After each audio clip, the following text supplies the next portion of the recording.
लेकिन ऐसा दोस्त, खतरनाक दोस्त कि पीठ के पीछे छुरा भोंकेगा। देखने में दोस्ती किया लेकिन पीठ के पीछे छुरा, बड़ा बैरी है, मन कर यही बैरी बनेगा आगे।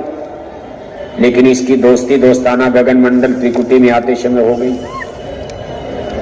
इसके बाद सुरतों को देखो अब अंधा बनाया जाएगा।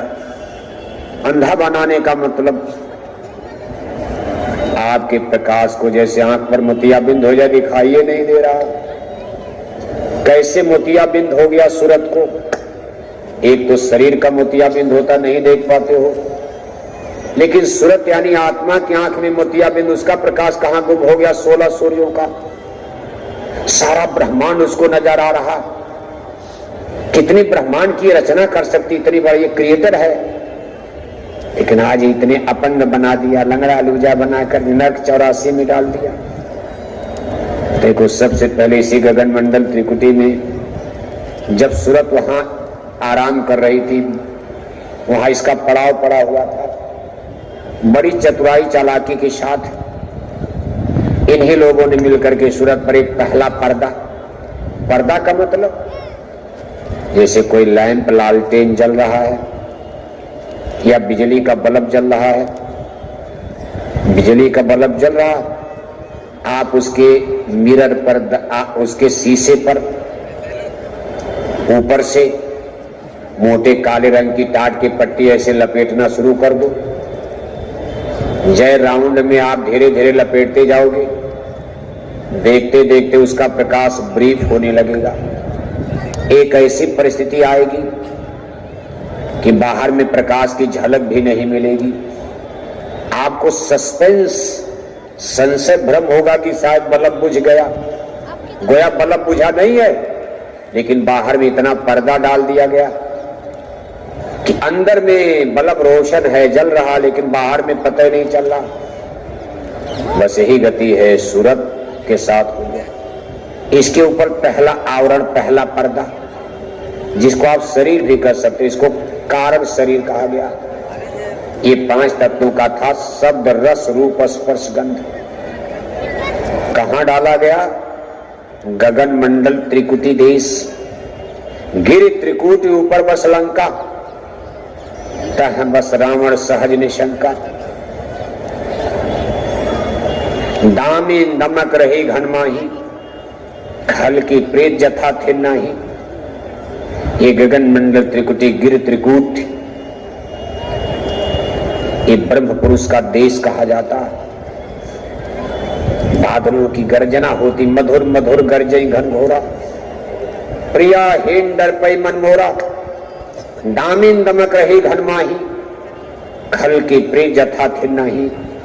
बादल कहीं मधुर गरजता, मधुर माने मीठा सुरीला।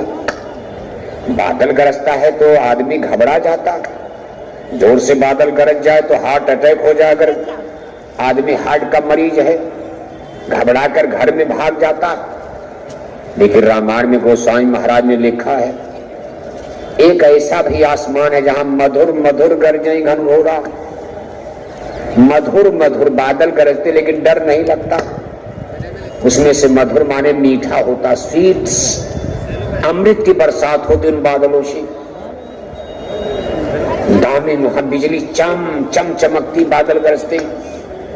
गिर त्रिकुटी ऊपर बस लंका। वो गगन मंडल त्रिकुटी देश है, उसकी बनावट त्रिकोण में है। जैसे कोनेदार चौकोर घर बनाते आयताकार, ऐसे स्थान मुकाम जो त्रिकोण रूप में है, वहां बड़े सुंदर सुंदर महल बने।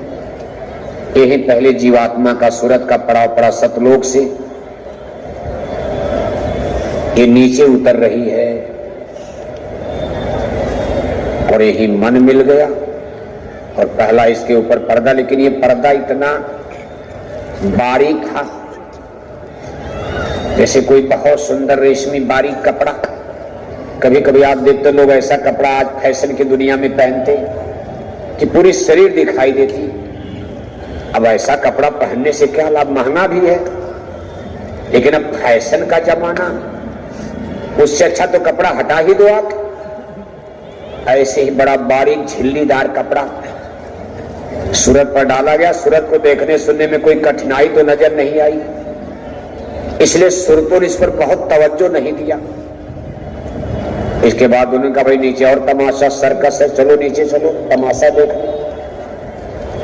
इसके बाद एक समय आया तो धीरे से नीचे उतार दिया।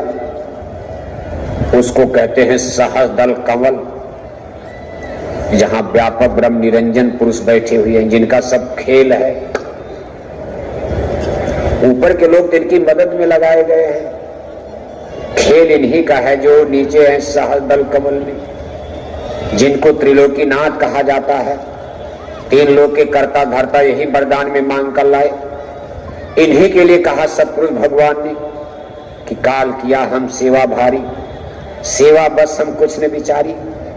उसने तुमको मांगा हमसे, सौंप दिया हम सेवा बस में।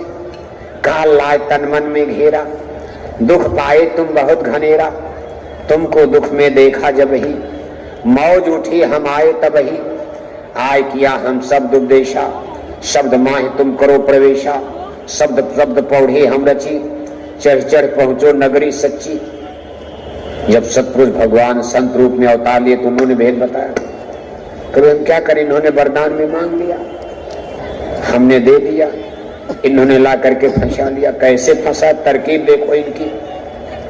जब सहस्रदल कंवल में उतारा, कितने युग, तब युग तो नहीं बना था। अभी धरती पर सतयुग त्रेता द्वापर को युग ये नहीं बना था, लेकिन बहुत टाइम पीरियड तक सहस्रदल कंवल में रोका गया। इसके बाद यही दूसरा कपड़ा, दूसरा पर्दा डाला गया। देखो पर्दे राउंड पर राउंड ऐसे डाल रहे, आंखों पर पट्टी, कि जिससे सूरत अंधी हो जाए। सूरत देश अपना विसराना, अपना देश कैसे भूलेगी। किसी का अपहरण कर लो आप, आंखों पर पट्टी बांध कर। अपने मंडी बाजार में अपहरण करता, बच्चे बच्चियों को अपहरण करके पट्टी बांध करके घुमाते हैं कार में बैठा कर। बच्चे सोचते हैं कि 100 किलोमीटर आ गए, और वहीं देखो घुमा करके वहीं रख देते हैं किसी कमरे में, कोठरी में। जब उनको आंख पर पट्टी है तो दिखाई कि हम कहां जा रहे हैं। दूसरा पर्दा सहस्रदल कंवल में डाला, इसको कहते हैं सूक्ष्म कपड़ा। ये 9 तत्वों का था, शब्द रस स्पर्श रूप गंध, मन बुद्धि चित्त अहंकार चतुष अंतःकरण। अभी सब एलिमेंट मसाला, तत्व माने मसाला। जैसे मकान कब बनेगा, जब मसाला होगा। रचना कब होगी, गिट्टी है, बालू है, सीमेंट है, लोहा है, तब तो रचना होगी। ये सब मसाला है। ये जब दूसरा कपड़ा पड़ा, तब सुरतों को थोड़ा आभास हो, भाई ये क्या तमाशा हो रहा। फिर बहलाने फुसलाने वाले मन था ही। कहा फिक्र मत करो, कोई बात नहीं, जरा यहाँ करे, सतलोक तो अपना है ही है, तो दरवाजा खुला है, निकल चलेंगे। मेला देख लो, ये बड़ा अच्छा सुंदर मेला है। काल प्रभु के एजेंट मन ने आत्मा को भरमाया। कभी इनको कहो भाई हमने बड़ी अच्छी मंडी बाजार लगाई, जरा घूम लो मेला। अरे मेला देखकर घर तो चलना ही है, मेला लेकिन देख तो लो। लेकिन मेला देखने में खेला हो गया। पिता की अंगुली भूल गई, बच्चा भटक गया। मेले में पिता की अंगुली भूल छूट गई, मेले में ही बच्चा खो गया। अब क्या होगा उसका तमाशा। इस सहस्रदल कंवल में जब ये कपड़ा, इसके बाद बड़े मुद्दत के बाद नीचे अंडी लोक आता है, जिसको बाद में जहां स्वर्ग वैकुंठ की रचना होगी। इसी अंडी लोक में आगे स्वर्ग वैकुंठ नरक देवी देवता सब, इसी में ब्रह्मा विष्णु शंकर का थाना बनाया जाएगा। यहाँ पर 17 तत्वों का कपड़ा, 10 इंद्रियां, 5 ज्ञान इंद्रियां, 5 कर्म इंद्रियां, चतुष अंतःकरण मन बुद्धि चित्त अहंकार, 3 गुण सत्वगुण रजोगुण तमोगुण। ये गुण का जब कपड़ा पड़ा तो जीवात्माओं में डिवाइडेशन होने लगा, पार्ट होने लगा। गुण के प्रभाव से जीवात्माओं का आचार विचार, इनकी क्रिया प्रतिक्रिया में कुछ डिफरेंस होने लगा। अभी तक तो सब बराबर बराबर चल रहा था, समाजवादी व्यवस्था। सत्वगुण वाले कुछ अच्छा बोलते थे, रजोगुण वालों में कुछ घमंड की बात आने लगी, तमोगुण वाले कुछ गलत प्रवृत्ति के गलत गंदा काम। यही से जीवात्माओं में डिवाइडेशन प्रारंभ होता है। भगवान श्री कृष्ण ने गीता में कहा, अर्जुन मैंने गुण और कर्म के अनुसार मैंने 4 जात वर्ग बना दिया। किसका बना दिया? मैंने सुरतों को 4 डिवाइडेशन, जिसको आप वर्ण कहते हो, ब्राह्मण, क्षत्रिय, वैश्य, शूद्र। कहते वे भगवान ब्रह्मा के मुख से ब्राह्मण, मुख से कोई बच्चा पैदा होता? लोग कहते हैं, नहीं समझते। यानी जो सतोगुणी के लोग थे, इनको भगवान ब्रह्मा ने ज्ञान दिया मुख से। जिनको ज्ञान मिल गया वो ब्रह्मज्ञानी बन गए, ब्राह्मण बन गए। जिनको क्षत्रिय बाहुबल की ट्रेनिंग दी गई हथियार चलाने की, वो क्षत्रिय बने। कहते भाई क्षत्रियों का जन्म भगवान ब्रह्मा के बाहु से, भुजा से हुआ। इस भुजा से जन्म होगा। जिनकी बाहों में बाहुबल आया, जिनको क्षत्रिय ट्रेनिंग दी गई, ये रजोगुण का खेल था। रजोगुण से लोग राजा प्रजा की बात, यही से डिवाइडेशन हो जाएगा। अभी ऊपर तो कोई राजा प्रजा की बातें नहीं थी, ना गुरु ना चेला, सब में बोला एक अकेला कोई अज्ञानी नहीं, सब ज्ञानी है। इसी तरह से धीरे धीरे धीरे धीरे बड़े मुद्दत के बाद फिर देखो मृत्यु लोक का पसारा कर दिया और यहां ला करके 5 तत्व का क्षितिजल पावक गगन से मेरा जल पृथ्वी अग्नि वायु आकाश, ये 5 तत्वों का स्थूल कपड़ा, ये सबसे मोटा कपड़ा था। इसमें जब जीवात्मा को डाला गया तब जीवात्माएं भड़क गई और बहुत से लोग उसी से मरे। का धोखा हो रहा है, हमारे साथ विश्वासघात हो रहा, निकल चलो यहां से, अभी दिन डूबने में समय है। ये तमाशा दिखा करके रात हो जाएगी, मेला में रात हो जाएगी, भगदड़ मच जाएगी, फंस जाओगे। कहा बहुत तक निकल गए निर्देशा। हमारे बहुत से साथी वापस चले गए, बहुत सी आत्माएं। गुरु महाराज कहते बहुत से तो निकल गए, लेकिन हम लोगों ने कहा भाई अभी बहुत और तमाशा देख लिया जाए, थोड़ा और मेला देख लिया जाए। तब तक ज्ञान का सूरज डूब गया, अंधेरा हो गया। रास्ता सूरज दे सपना बिशराना, रात हो गई, अंधेरा हो गया, जाओगे कहां, रास्ता नहीं दिखाई दे रहा। मेले का तमाशा देखते देखते दिन डूब गया, रात बिजली गुल हो गई, मेले में भगदड़ मच गई और वो जीवात्माएं जो बच गई देखो आज तक यहां भटक रही है। अब इनको निकालने में कितनी जुर्रत, कितनी परेशानी। और जब कहा भाई जब ये भटक गए, ऐसी दशा देख जीवन की, सत्य पुरुष की दया समान, संत रूप हुए जग में आए, सत्यलोक का पता बतान, सूरज शब्द का सच्चा मारक, संत मते का किया बखान, शब्द शब्द सीढ़ी हम रची, चढ़ चढ़ पहुंचो अगम ठिकान।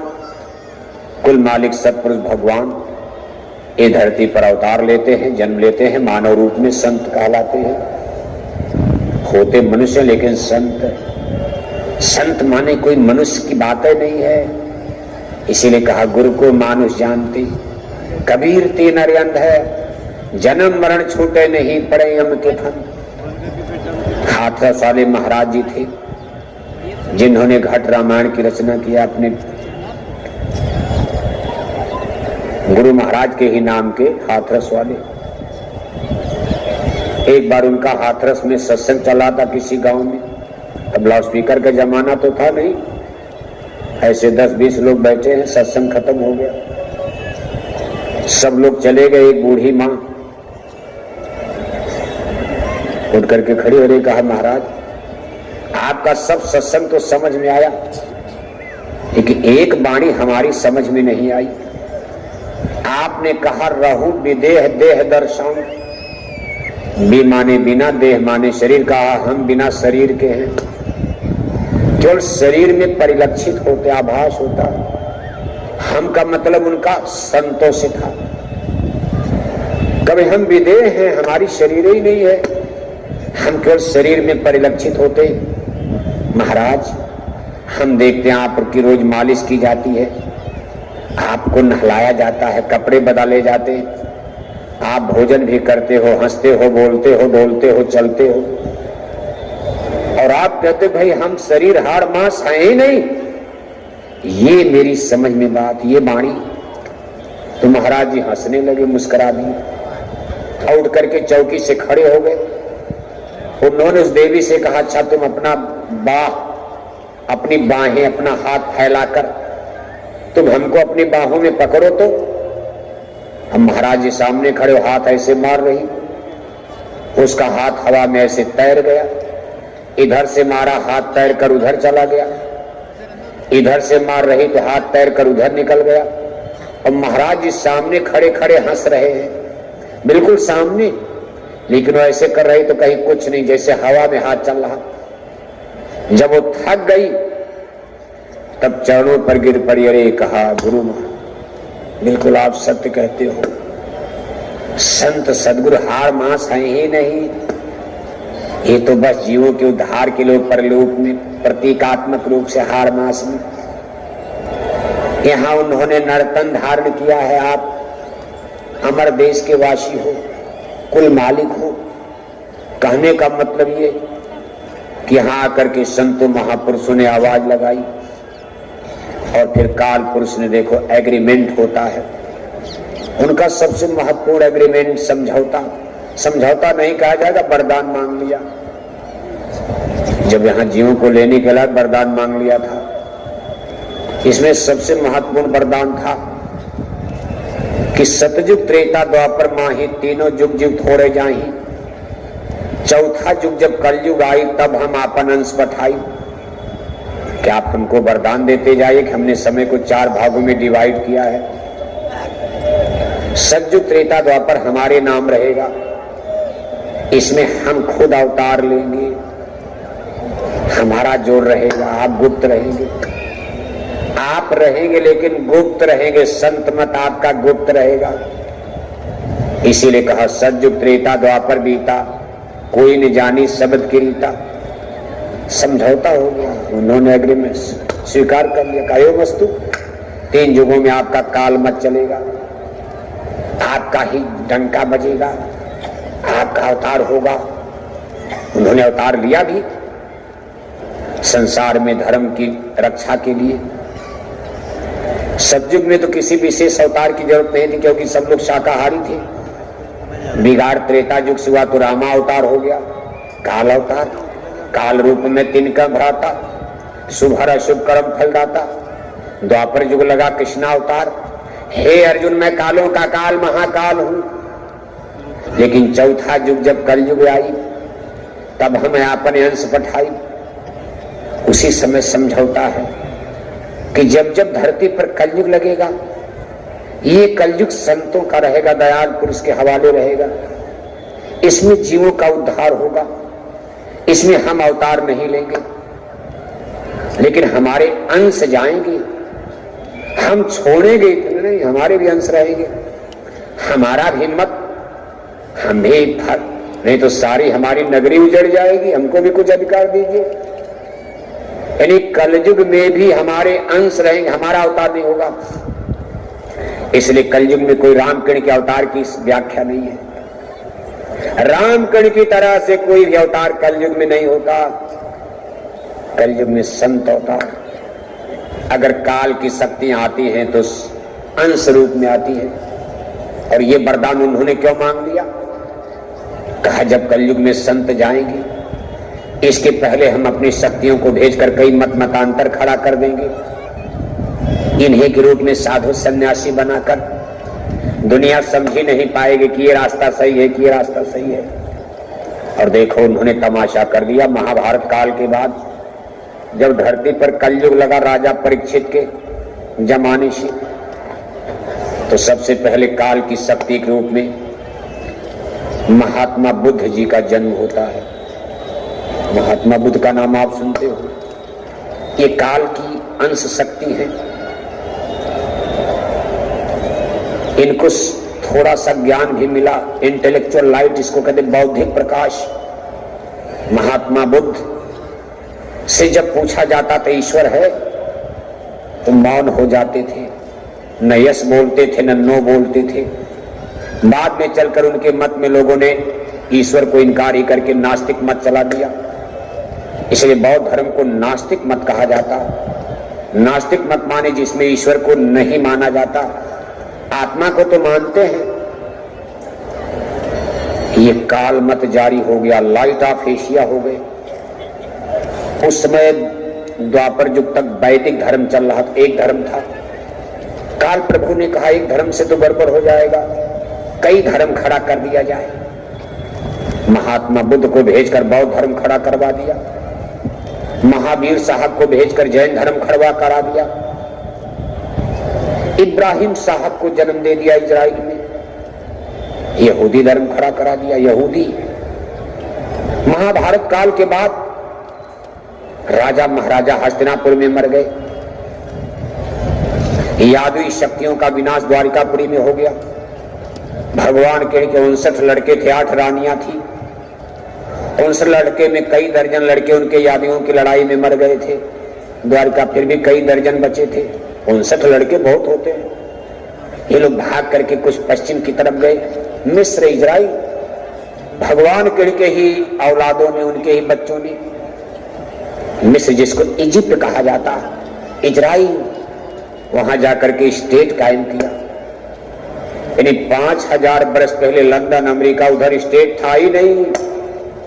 सारी सिविलाइजेशन, कल्चर, ये जो इतिहास ईरान, इराक, चीन लेकर के, इसलिए भारत को the great master of the world है। भारत को तब विश्व गुरु, गोल्डन बर्ड, सोने की चिड़िया कहा जाता था। आप कहोगे लंदन अमेरिका तब कहां था? ना, लंदन अमेरिका में चड्ढी पहन के लोग जंगल में घूम रहे थे, एंग्लो इंडियन, आदिवासी कोल भेल की तरह जंगल में। अमेरिका की खोज कभी वास्को डी गामा के भूलते भटकते जहाज ने कर दिया 500-600 बरस पहले। अमेरिका में क्या था? यूरोप के अंग्रेज ही जाकर अमेरिका को डेवलप कर डाले। आज अमेरिका दुनिया की सुपर पावर। लेकिन 5000 बरस पहले अगर पूछा जाए, आज जैसे आपसे पूछा जाए दुनिया की सुपर पावर कौन है, तो आपकी जुबान पर अमेरिका आएगा, अमेरिका। लेकिन 5000 बरस पहले जब जदुवंश कृष्ण ने अवतारा, हुई है हरन धरन अवधारा, जब जदकुल में भगवान जोगेश्वर कृष्ण ने जन्म लिया, उसमें संसार की सुपर पावर कौन थी? तो जो इतिहास के पन्ने बताते, धार्मिक इतिहास, हस्तिनापुर को माना जा रहा। हस्तिनापुर लाखों बरस पहले त्रेता युग में अवधपुर, अयोध्या, जहां राम ने अवतार लिया। द्वापर युग में यह शक्ति हस्तिनापुर चली गई। आज कलयुग में यह शक्ति अमेरिका चली गई है, सुपर पावर। संसार की सारी सिविलाइजेशन भारत के चतुर्दिक घूम रही थी, इसलिए भारत को दुनिया देखती थी।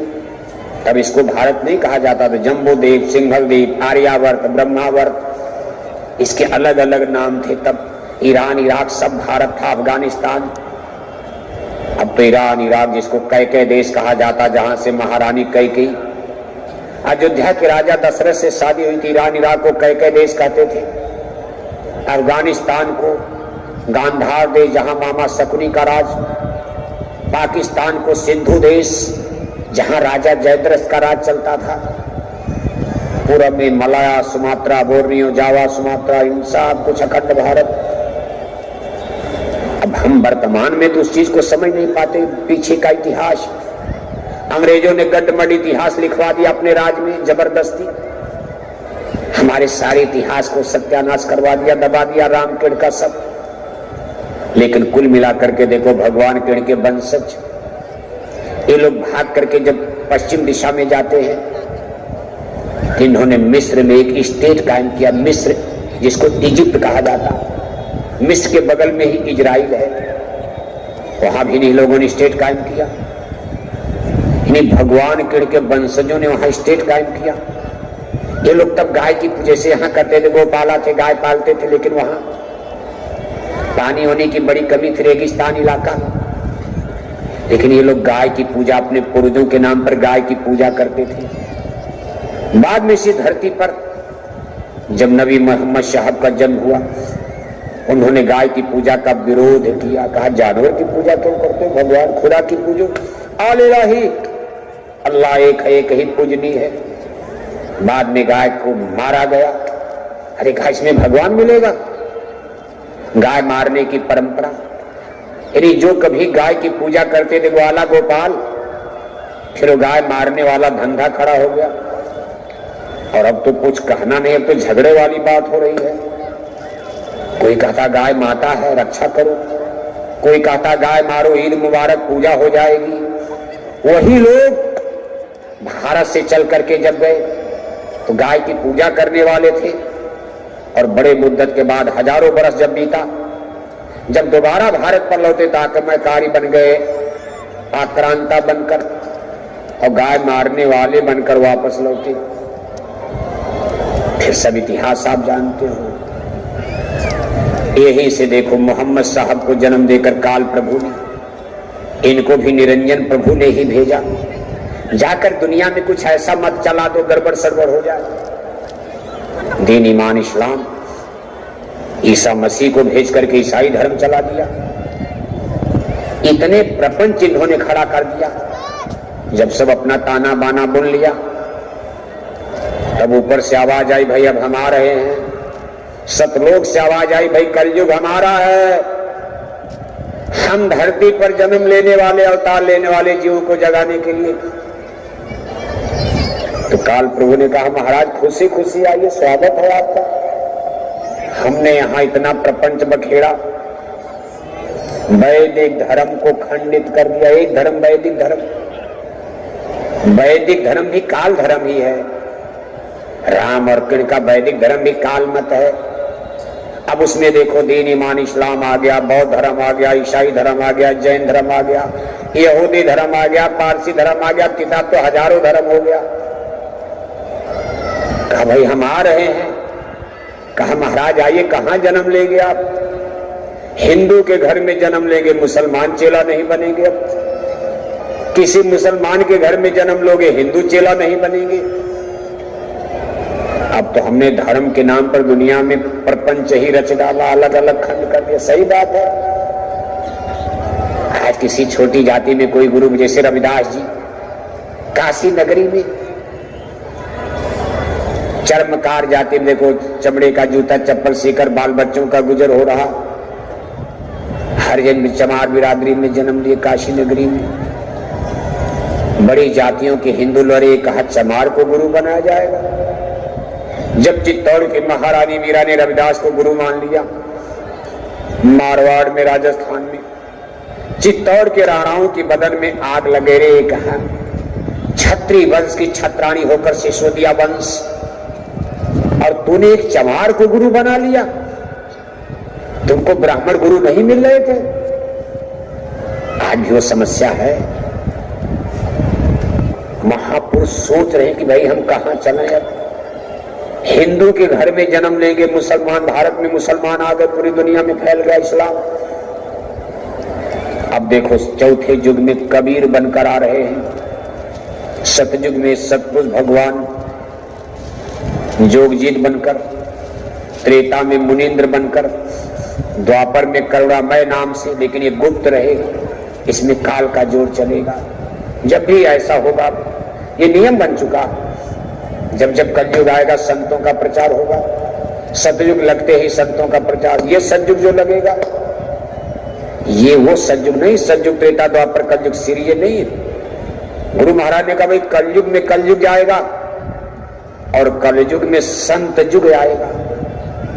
सतयुग नहीं बल्कि ये संत युग आएगा। लोगों का भजन बनेगा, खेप ही खेप जीवात्माएं पा, लेकिन ये बड़ा ब्रीफ रहेगा क्योंकि अभी काल देश को उजड़ना नहीं है, इसलिए बहुत थोड़ा समय दिया जा रहा। थोड़े देर के लिए सहस्र वर्षों सतयुग व्यापे, सुख की दशा फिरे, रे मन धीरज क्यों धरे। सतयुग का लाभ जीवों को मिलेगा, लेकिन तब तक फिर कलयुग आ जाएगा, कलयुग का लंबा पीरियड। उसके बाद फिर सतयुग त्रेता द्वापर कलयुग, ऐसे फिर काल मत चलने लगेगा। फिर रामावतार होगा, कृष्णावतार होगा, जब जब त्रेता लगेगा द्वापर लगेगा। ये सृष्टि का नियम सेट हो चुका। ये नहीं कि त्रेता नहीं आएगा, राम नहीं आएगा। जब जब त्रेता आएगा रामा अवतार होगा, जब जब द्वापर लगेगा कृष्णा अवतार होगा, उनके नाम भले बदल जाए, काल अवतार होंगे। और जब कलयुग आएगा तो संत अवतार यहां होते रहेंगे। यही सतयुग एक ऐसा युग है जिसमें बहुत सारी सूरतें सतलोक जाएगी। इसलिए गोसाई महाराज ने रामायण में लिखा, कलयुग समयुग यान नहीं, जौ नर कर विश्वास। कलयुग के समान खराब युग कोई नहीं और कलयुग के समान कोई अच्छा युग भी नहीं, क्योंकि कलयुग आध्यात्मिक दृष्टि से वरदानी युग है। जब जब धरती पर कलयुग लगेगा संत मिलेंगे। सतयुग त्रेता में तो रहेंगे लेकिन गुप्त रहेंगे, कोई खोज नहीं पाएगा, ऋषि मुनि मिल जाएंगे। तब तक कहीं वशिष्ठ मिलेंगे, कहीं वाल्मीकि मिलेंगे, कहीं दुर्वासा मिलेंगे, श्राप देकर भस्म कर देंगे। कहीं व्यास जी मिलेंगे, कहीं कोई मिलेगा, अत्रि मिलेंगे, चंद्रमा ऋषि मिलेंगे, ये मिलेंगे, ज्ञानी जोगी मिलेंगे, लेकिन संत त्रेता द्वापर में जल्दी नहीं मिलेंगे। लेकिन कलयुग में मिल जाएंगे। ये संतों का युग माना गया, लेकिन बखेड़ा कितना बड़ा है। आज दुनिया इतना धर्मों के खेमे में, और उसी समय देखो उनके उतर कहा, महाराज आ जाइए मैदान में, हमने संसार को भ्रम में डाल दिया है, आप कहां अवतार लेने वाले। उन्होंने कहा, हम बताएंगे नहीं कहां हम आ रहे हैं। कलयुग में देखो जब प्रकट होते हैं तो उनको कबीर नाम दिया गया है। कबीर, कबीर माने महान होता। और कहां प्रकट हो रहे हैं? उस समय भारत में सिकंदर लोदी का राज चल रहा था। मुसलमान जम गए भारत में, मुसलमानों का राज भारत में भी आ चुका है। अब यहां उनको संत मत को जारी करना, काल दयाल काल मत छा दिया है। चारों तरफ काल मत, प्रपंच, गंगा जमुना तीरथ मूरत कंकड़ पत्थर देवी देवता ये वो सब सारी जीव जगत के जड़ में माया में भूले हुए। अब देखो लेकिन सब कोई भगवान भी तो उस्ताद, गुरु अपने शिष्य को हर दाव नहीं बताता। व्यापक ब्रह्म रंजन तो उनके 16 सुतों में सबसे छोटे पुत्र हैं। पिता के सामने इनकी क्या चलेगी अगर वो जब चाहे, लेकिन अब चूंकि वरदान दे दिए उसी अनुसार काम करना, तो उन्होंने देखो ऐसे मध्यम मार्गी रास्ते से काशी नगरी को उन्होंने चुन लिया कि हम प्रकट होंगे। काशी नगरी में आए, जुलाहा घर में पालन पोषण हुआ, नीरू नीमा कहानी आप जानते हो। कुछ लोग कहते हैं भाई विधवा ब्राह्मणी के पेट से पैदा हो गए, लहरतारा तालाब पर नीरू नीमा कपड़ा बेचकर बाजार से आ रहे थे, बच्चा रो रहा है, जंगल में एक तालाब के किनारे पड़ा है, उठा करके घर में ले आए। कुल मिलाकर नीरू नीमा ही, इतिहास ने सिद्ध किया, नीरू नीमा ने पाला। माता पिता जुलाहे हैं, मुसलमान घर भी तो माना जाएगा। साहब कबीर वो तो महाप्रभु हैं। अब ये बात देखो आज के हिंदुओं के गले के नीचे उतरेगी नहीं। काल और दयाल का ऐसा ये भीषण संग्राम चल रहा, हिंदू कहेंगे कबीर को, राम और कृष्ण की जगह कबीर को इतना बड़ा इंपॉर्टेंस महत्व। लेकिन इस सत्य को जानने के लिए भी सालों साल समय लगेगा, सत्संगी भी नहीं हजम कर पाएंगे। साहब कबीर बचपन से ही सोच रहे दाव कहां लगाया जाए, काल मत में सेंध कैसे लगाई जाए। तो काशी नगरी के एक बड़े महात्मा गुरु धर्म गुरु रामानंद थे। ये रामाश्रयी शाखा के प्रवर्तक धर्म गुरु थे। बहुत बड़ा इनका काशी में मठ था, बड़ा नाम गान था, लेकिन सब कर्म कांड ही कर्म कांड था, धोखा ही धोखा। साहब कबीर ने कहा वहीं से दाव लगेगा। रामानंद से मिले, कहना अरे भाई मुसलमान को कैसे चेला बनाया जाएगा, कहानी आप जानते हो। साहब कबीर गंगा की सीढ़ी पर लेट गए। रामानंद 4 बजे स्नान करने जाते थे, खड़ा उनके सीने पर पड़ गई, सीढ़ी पर लेटे हैं अंधेरे में। रामानंद का बच्चा उठो, राम राम राम राम, अरे गड़बड़ हो गया, किसी के सीने पर मेरा खड़ा पड़ गई, पैर पड़ गया। अरे गुरु महाराज मैं कबीर हूं, मैं कबीर हूं। कबीर नहीं बल्कि गुरु जी मैं कबीरा हूं, अपने को कबीरा कहते हैं, मैं कबीरा हूं। भाई बच्चे हैं। रामानंद ने कहा तूने हमको धोखा दे दिया, अरे कहा धोखा नहीं, अब मैं आपका चेला बन गया, आपने हमको गुरु मंत्र दे दिया, राम राम जपो, मैं राम राम जपूंगा, आप हमारे गुरु हो गए, मैं चेला हो गया। रामानंद ने कहा अरे भाई मेरे शिष्य मेरे भगत लोग सुनेंगे आश्रम में, गुरु महाराज आपने कैसे शिष्य बना लिया उस मुसलमान को, इसी का तो इतने दिन से विरोध हो रहा था। कबीर साहब ने कहा गुरु महाराज अब चाहे जो आप हमारे गुरु, मैं आपका चेला। रामानंद ने कहा भाई चलो सत्य है स्वीकार तो करना पड़ेगा। कहा मैं भी अब आश्रम में आऊंगा।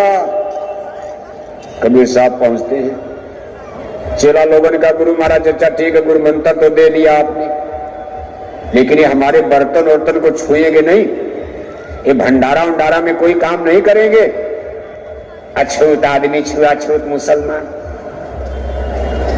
कबीर साहब ने कहा गुरु महाराज हम कुछ नहीं करेंगे, हम बस हम आप शरण में आपका सत्संग सुनेंगे।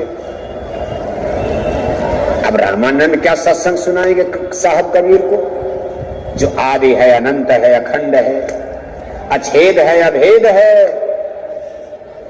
ऑलमाइटी सुपर पावर शक्तिमान है, लेकिन उनको गुरु मत जारी करना है, स्थापित करना, अभी दुनिया अंधी बहरी जानी नहीं रही। अब कबीर साहब ने अपनी खुराक थोड़ा बढ़ा दिया, भोजन अपना इतना ज्यादा करने लगे कि चेला लोग घबरा गए, भंडारी लोग। अरे कहा गुरु महाराज ये जुलाहा ना कुछ करना ना कुछ धरना, इतना भोजन करता, इतना भोजन करता,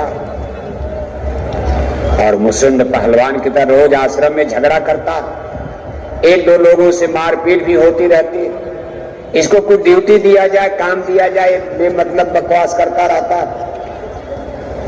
तो रामानंद ने कहा अच्छा चलो इसको भंडारे में तो नहीं रखा जाएगा। साहब कबीर को ड्यूटी मिल गई, कहा जाओ आप जंगल से लकड़ी काट कर लाओगे और भंडारे में रख दोगे, यही आपकी ड्यूटी रहेगी। साहब कबीर गए जंगल में, जितनी हड्डी उड्डी मिली साहब उसी में बटोर उटोर कर ला करके भंडारे में पटक दिया। चेला लोग भंडारी लोग घबरा रहे, कहा गुरु महाराज कबीरा ने अनर्थ कर दिया, हम कहते थे छुआछूत, वो हड्डी बटोर, बताओ हड्डी से भोजन बनेगा। रामानंद पहुंचे गुस्सा में, क्रोध में, डंडा बजाते हैं, कहते तूने क्या अनर्थ कर दिया बेवकूफ आदमी, अरे हमने लकड़ी लिए कहा था कि हड्डी से भोजन बनेगा। साहब कबीर ने कहा गुरु महाराज क्या हो गया, हड्डी भी तो जलती है, लकड़ी का काम हड्डी भी तो करेगी, उसमें मान। अरे कहा बेवकूफ आदमी, हड्डी जलेगी लेकिन भोजन बनेगा इससे, अशुद्ध हो जाएगा।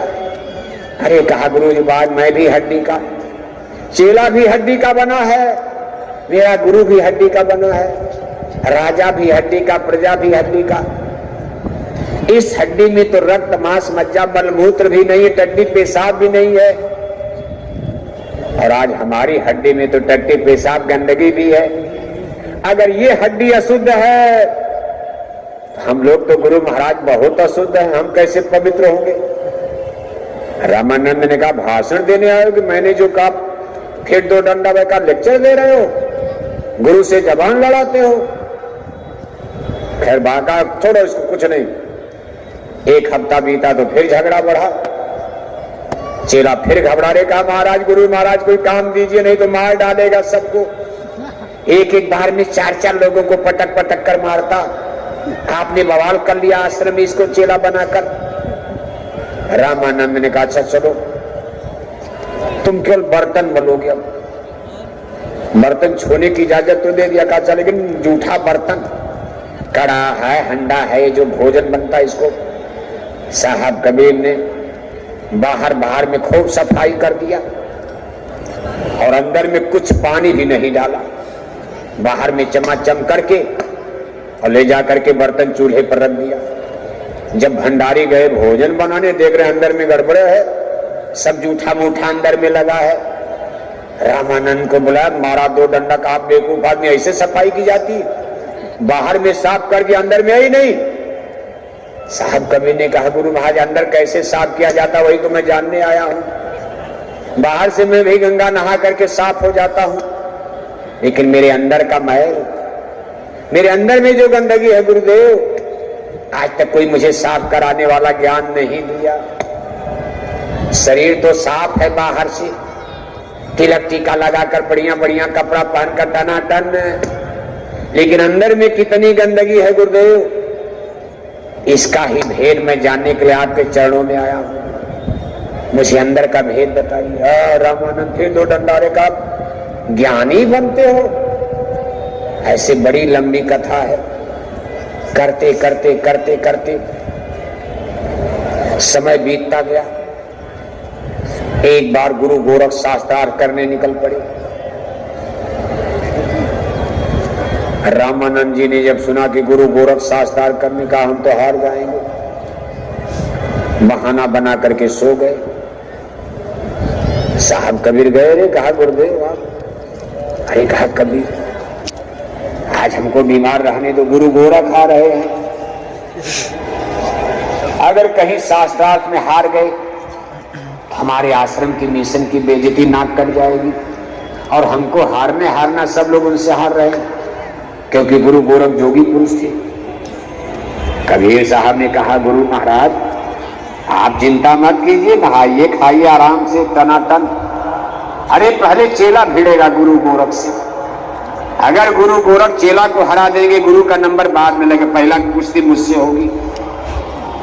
रामानंद ने कहा बेवकूफ आदमी, अरे तू क्या भिड़ेगा गुरु गोरख से, वहां कोई झगड़ा करना है? अरे कहा गुरु महाराज देख लेना, आप चिंता मत कीजिए। रामानंद को विश्वास तो नहीं हुआ, लेकिन जब गुरु गोरख आए, आश्रम में पहुंचे, कहा भाई कहां हैं गुरु रामानंद जी? साहब कबीर सामने रे। कहा पहले चेला से बात करो, गुरु हमारी इतनी जल्दी मिलते उलते नहीं सबसे। अरे कहा हम उनसे शास्त्रार्थ करेंगे। साहब कबीर ने कहा पहले हमसे शास्त्रार्थ करो, कितना बड़ा आपके पास ज्ञान है। तो बताया जाता गुरु गोरख त्रिशूल पर बैठ करके, उस पर त्रिशूल की नोक पर बैठकर, त्रिशूल माने ये दोनों आंखों के बीच में जिसको भ्रेकुटी कहते हैं, इंगला पिंगला सुख मना, दो आंखें देखो, दो धारें आंखों से, इंगला पिंगला, एक तीसरी धार बीच में रीढ़ की हड्डी से, इसको इंगला पिंगला सुख, तीन धारें। कहा जाता भाई यहां बैठ गए। अब कहते त्रिशूल गाड़ कर बैठ गए, मतलब त्रिशूल मतलब उनका मन बुद्धि चित्त का कंसंट्रेशन, उनका ख्याल ध्यान अंदर में चढ़ता था। समाधि अवस्था लगाकर अंदर से चिल्ला रहे हैं कबीर चलो। तो साहब कबीर ने कहा डोरी फेंक दी आसमान में, इतनी ऊंची पर डोरी डाल दिया, उस पर चढ़कर ऊपर से कह रहे कि गोरख ऊपर आओ, नीचे रे और ऊपर आओ, हमसे आपसे कुश्ती होगी ऊपर आसमान में। डोरी का मतलब शब्द होता, ये कोई रस्सी नहीं कि बाहर में, कोई बाहर में नहीं देख रहा, आश्रम के लोग तमाशा देख रहे हैं। डोर माने अंदर में शब्द डोर। सतलोक पहुंच गए। अरे कहा गुरु गोरख ऊपर आओ। गुरु गोरख की खोपड़ी पर टन टन आवाज आ रही है, ऊपर आओ ऊपर आओ। जब गुरु गोरख ऊपर देख रहे, कहीं दिखाई नहीं दे रहे, कभी कहां से आवाज आ रही, लेकिन गुरु गोरख उतरी पहुंच तो थी नहीं, जोगी थे साहब कबीर संत सदगुरु। तब गुरु गोरख ने कहा कबीरा तय कब के बैरागी। अरे भाई तुम मामूली बच्चे कबीर, तुमको कबीरा कहते लोग, इतना बड़ा बैराग तुमको कहां से, इतना बड़ा ज्ञान। तो साहब कबीर ने उस समय उत्तर दिया था, कहा सुनो गुरु गोरख, ब्रह्मा नाही टोपी दीन्ही, विष्णु नाही टीका, और शिव शक्ति का जन्म नहीं था तबे योग हम सीखा। कहा ब्रह्मा का जन्म नहीं, विष्णु का जन्म नहीं, अष्टांगी देवी आदि शक्ति माया जगत जननी दुर्गा, आदि शक्ति जही जग उपजाया, सोय अवतरे मोर यह माया। कहा ये त्रिलोकी बनी नहीं थी।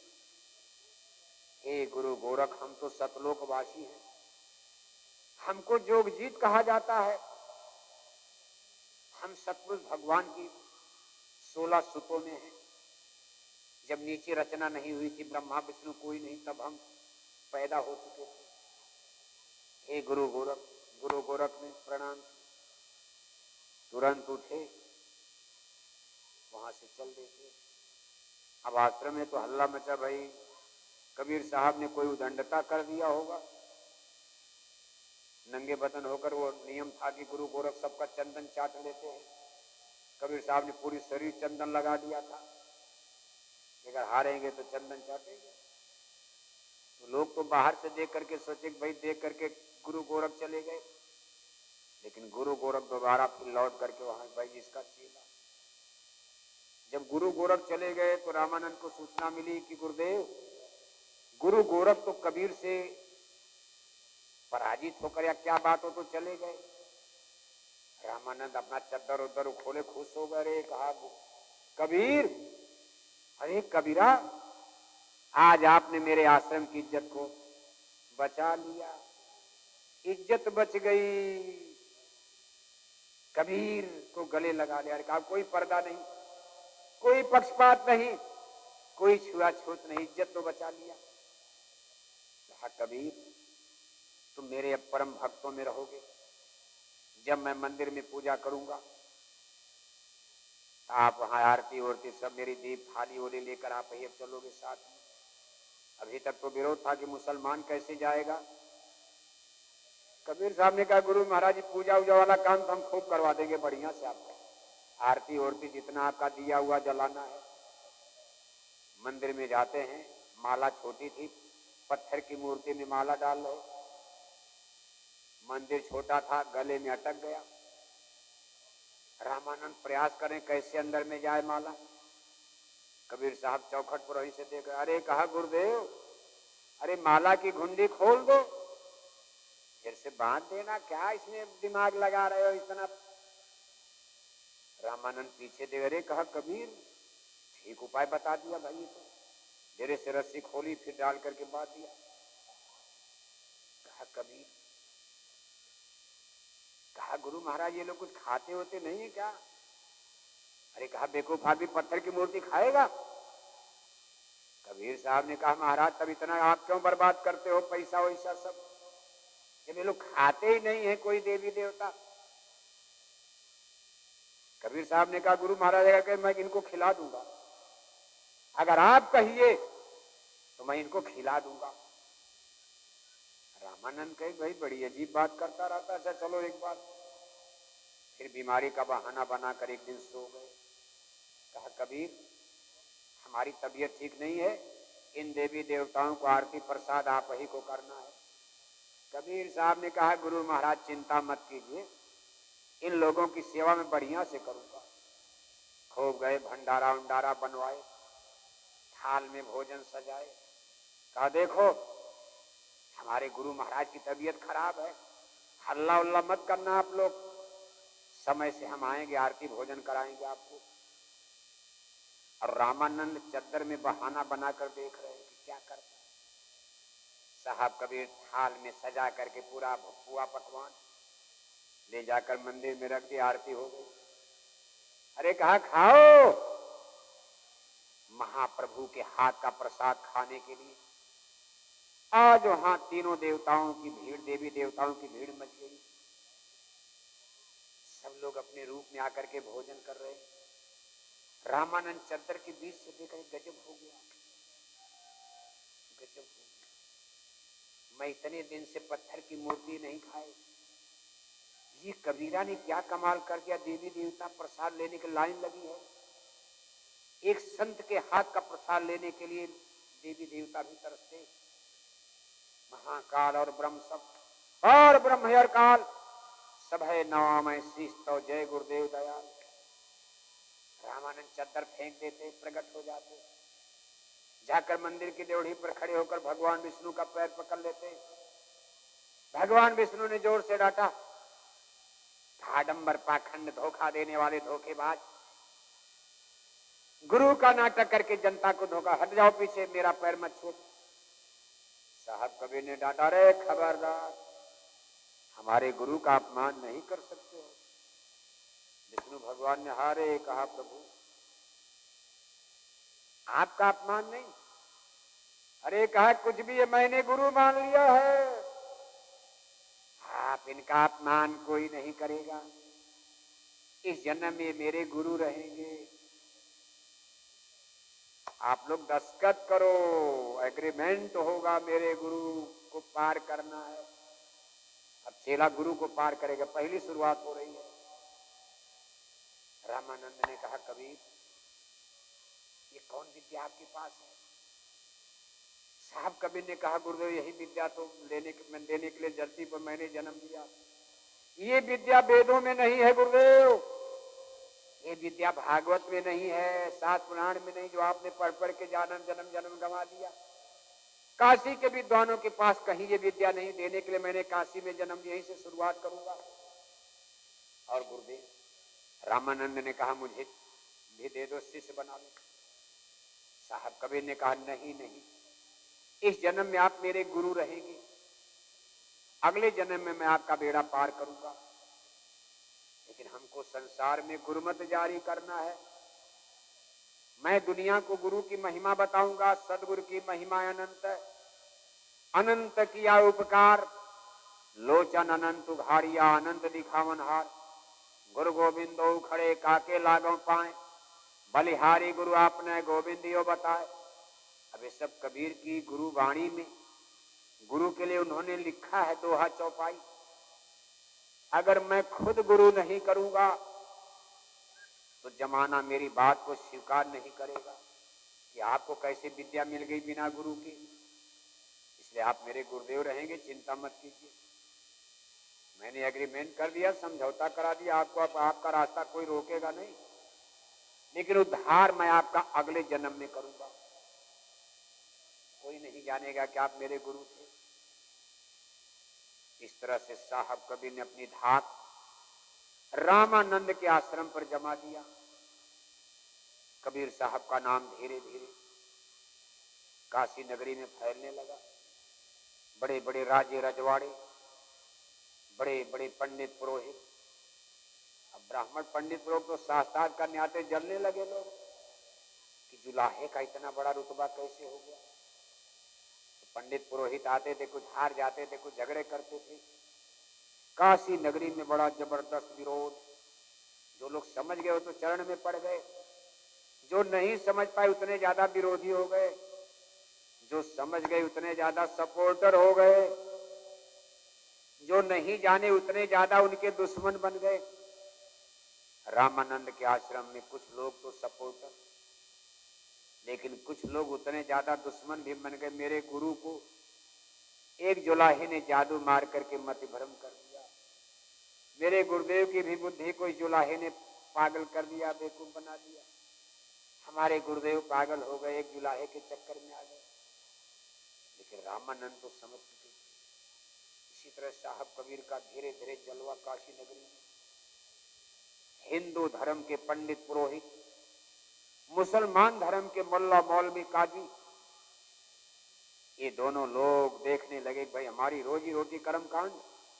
अब देखो काल मत पर डंडा बजेगा, काल मत का भंडा फोड़ होने जा रहा। और उनका जब ज्ञान काशी में फैला, अब उन्होंने शुरू कर दिया, काशी के विद्वानों, गंगा नहाए कवन नर तर गए, मेघवा न तरे जे के जल ही में घर है। मामूली बात समझ रहे उस जमाने में? जिस गंगा मैया में हिंदू लोग अपने दादा दादी की जली हुई हड्डी और राख जिस काशी गंगा में डाल करके कहते दादा को मुक्ति मिल जाएगी, आज एक जुलाहा काशी नगरी में डंका बजा रहा कि गंगा नहाए कवन नर तर गए, मेघवा न तरे जे के जल ही में घर है। कितनी क्रांतिकारी बातें उनकी निकल रही हैं। जमाना मुसलमानों का है, हिंदू धर्म कर्म कांड पर प्रहार हो रहा, काल मत पर, और अभी इस्लाम पर भी प्रहार, सब काल मत पर प्रहार होगा उनका। और इतना जबरदस्त प्रहार, संत डरते हैं किसी से। जब हिंदू धर्म पर प्रहार किया, काशी के मुल्ला मौलवी नवाब तो नहीं बोले, इसके बाद इस्लाम धर्म पर प्रहार कर दिया। कहा कांकड़ पाथर जोड़ के ये मस्जिद लई बनाए, और चाचड़ मुल्ला बांग दे क्या बहरा हुआ खुदा।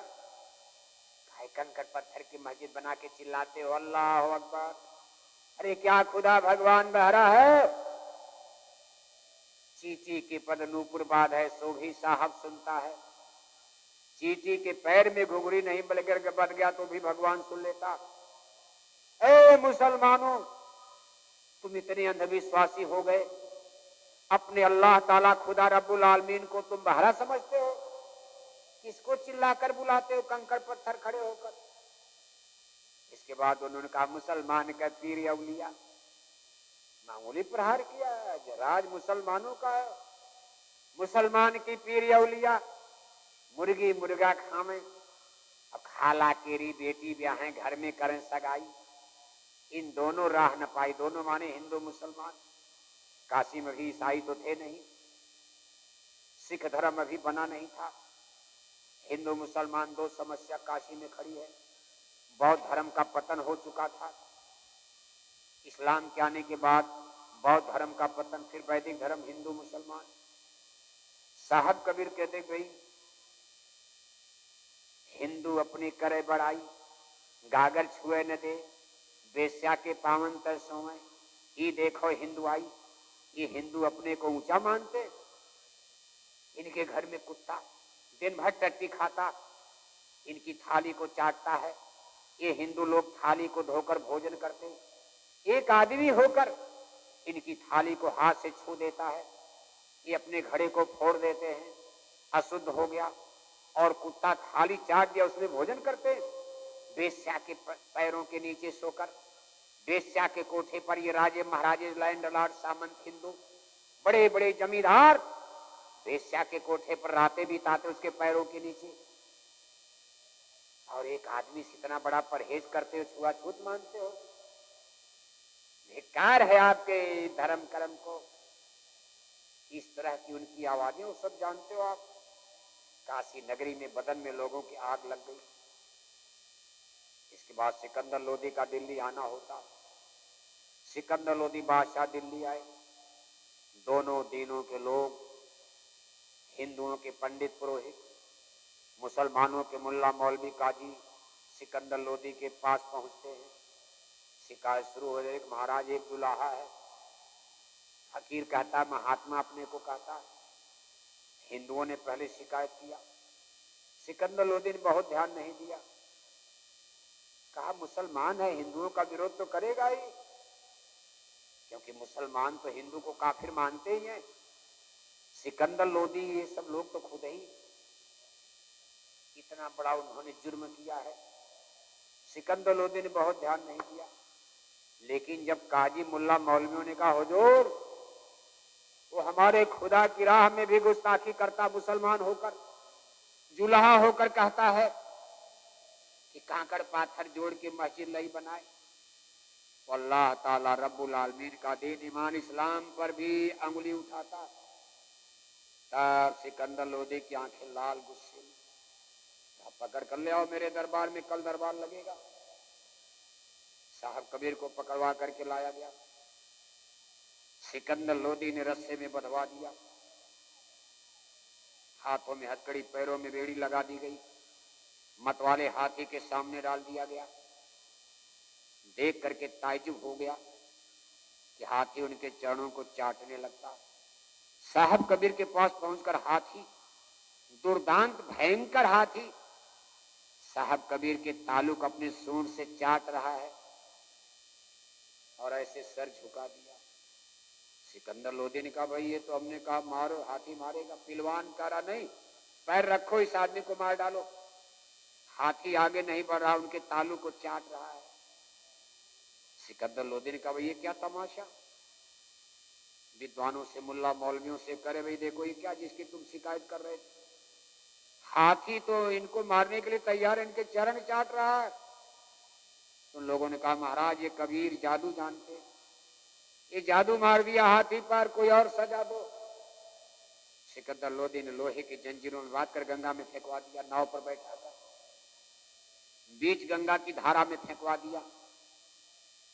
गंगा की लहरों में हथकड़ी टूट जाती, साहब कबीर किनारे आ जाते, फिर खड़े हो गए।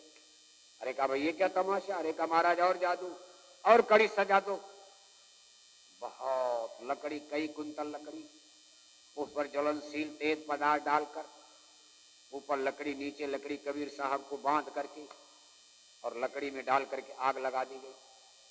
कुंतल की कुंतल लकड़ी जल गई, साहब कबीर के बंधन भी जल गए और उनको खरोच तक नहीं आई थी। और ऐसे उठ करके मुस्कुराते, उनके ललाट पर इतना बड़ा तेज जैसे रोशनी उतर रही। सिकंदर लोदी के सामने खड़े हैं। अब सिकंदर लोदी ने कहा ना, अब उल्टा हो गया।